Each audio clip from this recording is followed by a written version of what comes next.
What's up, brother? Wait. So, all right, let's play. All right, guys. That's Ryan. You can't see him because he's not, but he can jump right in. Here. Introduce yourself. This is Dragon, your real estate agent, and we got Hector. Hector, introduce yourself. Let him Hey, know. so Hector Zavala, Town and Country Real Estate, here in the office of San Bernardino. Real estate, town and country. All right. So the question that we're going to discuss today. Recently, interest rates have been going up, so people can afford less, and it changes the real estate landscape. So what are you seeing different? Like, what kind of questions are you getting, or if anybody's having trouble getting into a house, maybe how you're helping them out? What's a little bit about the experience for a buyer and for us? Okay, so I think that's what's happening in the marketplace more than anything is that interest rates have put a lot of fear. I think that the news, that the people hear the overall consensus, which I think it's a little late, by the way. So I think that these news came in a little late, a few months after the whole thing happened, and now everybody's a little scared. The market really is stable. So to begin with, that's something that has to be said, because people think that the prices are going down, that we're about to go into this sinkhole maybe, and that if you wait it out a little bit, that you're going to get a better deal, and that's not what we're seeing. Can you agree with that? Yeah, because the houses, when you put a house, it still sells because the demand is still there. Like you still got the buyer, so there's still a balance of supply and demand. It's just that it's not like an amazing demand, so that's why prices are not still going up. But the demand is still there, and that's why the prices aren't dropping off. I see the same thing. I'm not gonna lie. Like, I do see like a lot of buyers dropped off the game. A lot of buyers that were pre-qualified. Yeah, because because of affordability. But still, we went from a time that we were putting houses on the market, and I mean, at some point I remember getting an actual offer accepted on a transaction where I went up against 25 other offers. I heard about agents who did much more than that, but I mean, we went from that type of market to now getting a few offers. So it's a big difference, but you still have a few buyers for every home. So it's important to know. And going back to interest rates, yes, they have gone up. Yes, affordability went down. But does that mean that the houses are not selling? No. The demand is still there. It's still there. Yeah, that's still there. The houses are selling. And so basically, I think the message that we want to say, and maybe as an information to people out there thinking, don't wait it out too long, because right now, as we record this video, everybody's doing their taxes. We already see the market warming up. So if you're this is about the season where it starts picking up again. Yeah, so you don't want to be picking the worst. You already missed out on the lower interest, and maybe you missed out because you heard that there was too much competition. Now prices basically are still the same, but your interest rate for waiting is higher. So you didn't make a move back then. Now you want to maybe think about waiting a little more. It's almost proven that waiting's really a lot of times is not the best. And when we have stable prices, a market that only went down. The last time I checked the numbers, the market went down to what, about some cities 5% at the most. Yeah. Other cities we even had an increase of about 1% in home value. So exactly, it's not that bad as yes, affordability is down for sure. Yeah. So we're not just trying to sell you stuff. We're aware that the interest rate is up higher, but that's why you talk to us and see if there's a way you can make things happen, because there's the numbers. I always say the numbers have to make sense, right?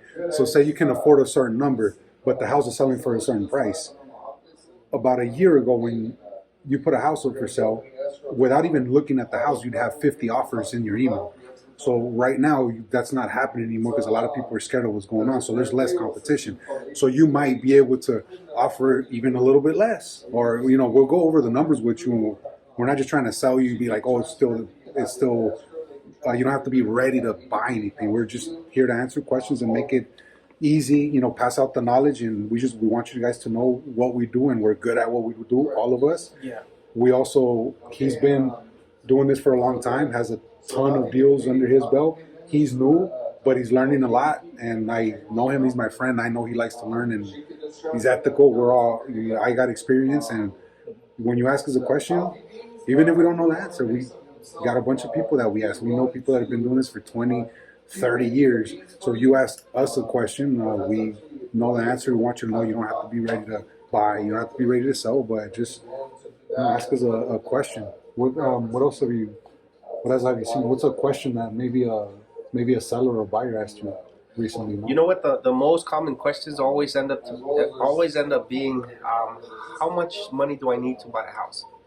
And these are so common, but there's not a simple answer to that. It really depends on where you want to buy. It really depends on the price. It really depends on how big the house is, and sometimes even the area, because some of these homes, they come with high, I don't know, with an HOA. Maybe they come with a metal roofs. Maybe they come with higher tax rate. We don't know these things until we talk to you. That's why when I do videos, one of the things that I always mention is like, guys, come in for a consultation, because we can tell you how much, just general information, but it might not apply to you. So there might not be a big point on giving you numbers, because at the end of the day, your case is going to be unique. It's going to be your FICO scores, your job, your income, your expenses, your plans, your home, your desired home.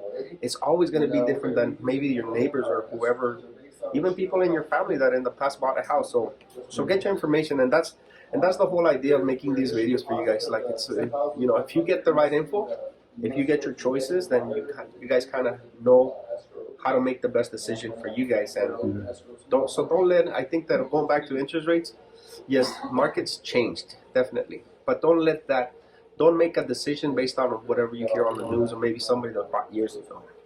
Call a professional. I mean, you got 3 here ready to help out, and what you want to do is just put the facts out there. Give us some info, something to work with, because once we know that, we can give you really a good idea. Okay, for your case, this is where you want to begin. A lot of times it might be, yes, you're ready to buy a house, call this lender, right? This is somebody we can recommend. Or it might be something like, hey, you need a little bit of credit repair, like, don't do this yet, or make more money or stay a little longer in your job. Yeah.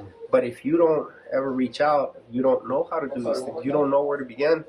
And I just seen too many cases on which people, they take somebody else's advice, accept the pros, and then a year later, 2 or 3 years later, whatever the case, they're still on the same situation because they won't make that step of committing to letting a professional guide them.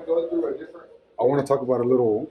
This happened recently. So I had a conversation with an older gentleman. He was getting ready to retire. He came up with this decision about a year ago, which was the peak of the market, like in August, July, something like that. He came up with this. His house was worth probably, he's lost like 15% of the value since. So what happened is he was going to retire. He was going to sell his house and put his money towards buying a new place wherever he was moving to. I don't want to give too much details because I don't know if you can identify him, but the gist of the conversation was, I told him about the options that he had. He lost like $100,000 in equity. But is this because of the time that it was happening when everybody was paying more than what the houses were worth? Yeah. So he thought his house was like 760, some big old number like that, and right now it's like 150 less than that. What he didn't think about is that he can rent the house out because his mortgage is, it's like a 4% mortgage, and his payment is like, I think it's like $1,600. But he can rent the house out for like $2,500. It's a nice house. And I just like, well, he asked me, he wanted to sell, how much he would get. And then he was very disappointed. You could tell, right? His demeanor changed. He wasn't even happy about retiring anymore. But then when I told him, like, well, you also can rent the house out, pay a property manager, and this, and you can collect some rent for, I don't know if it takes 5 years to the market to recover, it takes 2 years, takes 10 years, but you have a nice house, you can rent it for more than you owe. And then he was thinking about it. He's like, man, that is thank you. He was really grateful. I think that might be the thing that he wants to do, but that just came from having a matter of fact, there was this shirt. No, what was it? What was it? It was a post, and this shirt, I don't know, it was something that started the conversation, and that's all it took, and you could see his demeanor change from almost looking depressed because he lost like $100,000 over a year. Yeah, and we've seen that with sellers, obviously. So we saw that when people wanted to sell. They really got used to such a good time on which they were getting more than what their houses were worth. In a lot of cases, almost any number that people was putting on their houses, even if it was ridiculously high, there was buyers getting close to those Yeah, numbers, and yeah, they yeah, still yeah, kept on. And the appraisal values almost meant nothing. Whatever they were appraised, buyers had money to pay for the difference. They So were putting in a difference. yeah, and even so what happened with us when we were representing buyers? Yes, we were working 2-3 times as hard to get our buyers' houses, but even then we're coming through. And there's a difference between working with somebody that knows what they're doing, somebody that's been on the market, to where even in those times we're still listing the houses. Obviously, it's a little easier or a whole lot easier to sell those houses, but we're still coming through for our buyers. I mean, I was sending offers for, I mean, every day I'm saying I was shooting 10, 15 offers a day, and I might have got out of 50 offers, I might have got one accepted. That's how much more we were working to try and get our people what they wanted. And I don't know how, was that your experience? Because I was sending, I mean, out of like 50 offers, I got like one accepted. No, honestly, like, I mean, it was pretty bad for me. Yeah. No, the market was really tough.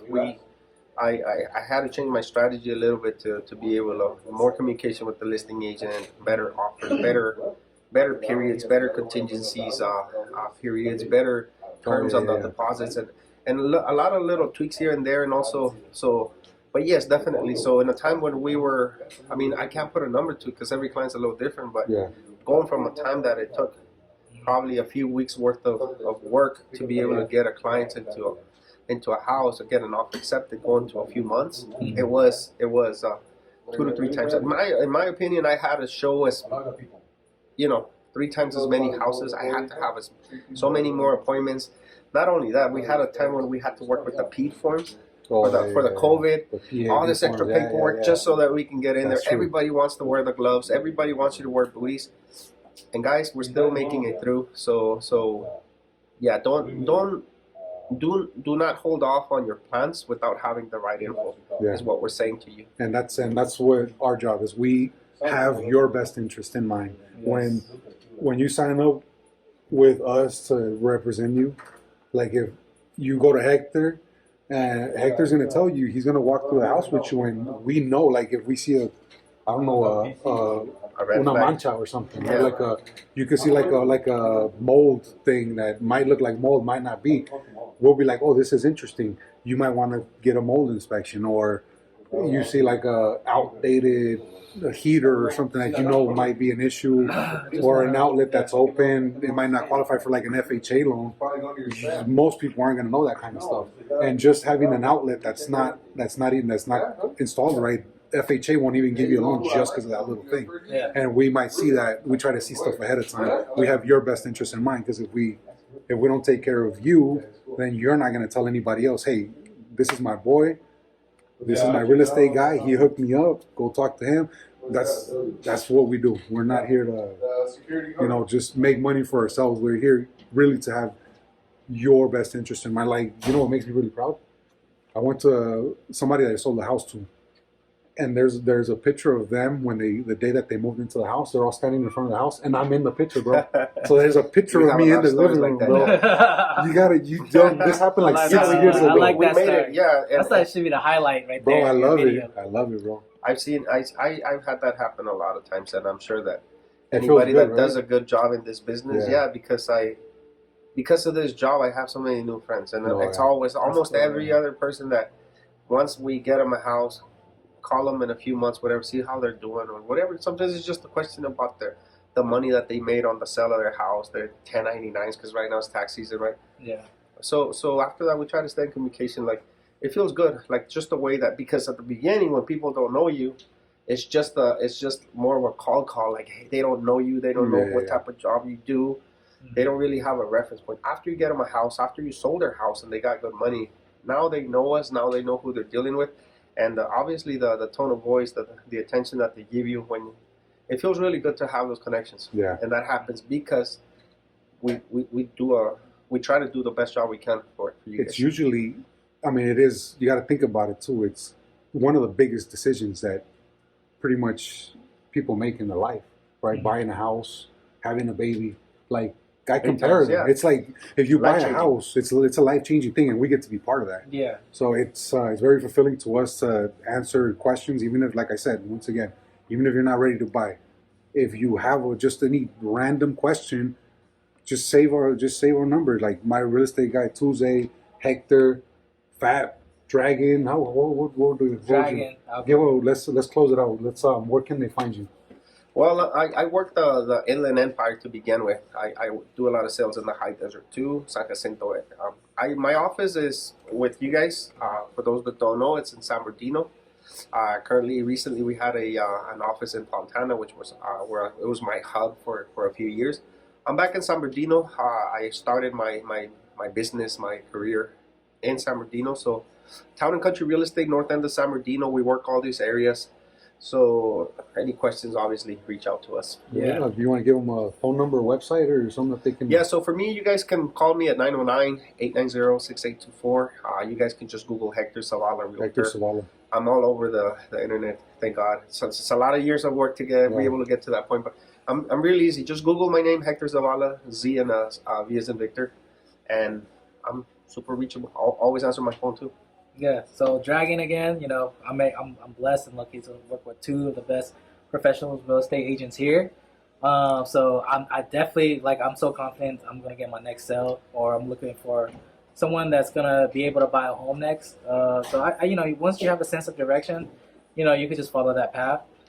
So you can reach me at immersiveline.wordpress.com, or you can reach out to my number 619-763-4707. I'm from San Diego, but I service, you know, Riverside or anywhere in that county. He was in LA talking to people yesterday about real estate. Yeah. So, and we keep him humble. So he's new. He might not know everything, but we keep him humble, or we keep him legit. So he's not gonna do anything weird. We see him do something or say something. We're like, hey, this doesn't really work that way. He's like, oh yeah, that's right. So he's ethical.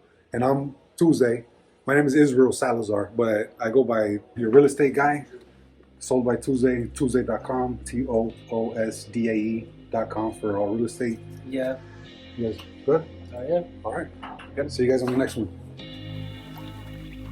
De chamaquito primero fui pandillero, luego rapero, después vino el dinero. Y para ser sincero, vengo de ceros, nací en el guero, nada espero. Pero esta vida me encanta, de chamaquito hoy vive de lo que canta. Andando en la calle la guerra no le espanta. Bajas y altas, tengo lo que quiero y lucho por lo que me falta. Esta vida me encanta, me gusta, la gente me juzga. Dicen que allá afuera los enemigos me buscan, pero no se luzcan, que nada se buscan. Yo vivo real y sus amenazas no asustan. Canta, de chamaquito hoy vive de lo que canta. Andando en la calle la guerra no le espanta. Bajas y altas, tengo lo que quiero y lucho por lo que me falta. Esta vida me encanta, me gusta, la gente me juzga. Dicen que allá afuera los enemigos me buscan, pero no se luzcan, que nada se buscan. Yo vivo real y sus amenazas no asustan. De la yesca, el tequila, la fiesta, el rap malandro, las viejas y las apuestas. Muñeca fina, gusta ponerme romántico, mágico, me complace y me pone simpático. Si me conoce ya sabe de qué se trata. Saca que a simple ya no se le hace placa. Me gusta andar prendido entre puro pirata y ver cómo la competencia solita se desbarata. Me encanta, de chamaquito hoy vive de lo que canta. Andando en la calle la guerra no le espanta. Bajas y altas, tengo lo que quiero y lucho por lo que me falta. Esta vida me encanta, de chamaquito hoy vive de lo que canta. Andando en la calle la guerra no le espanta. Bajas y altas, tengo lo que quiero y lucho por lo que me falta. Esta vida me encanta, me gusta, la gente me juzga. Dicen que allá afuera los enemigos me buscan, pero no se luzcan, que nada se buscan. Yo vivo real y sus amenazas no asustan. Me encanta, el chamaquito hoy vive de lo que canta. Andando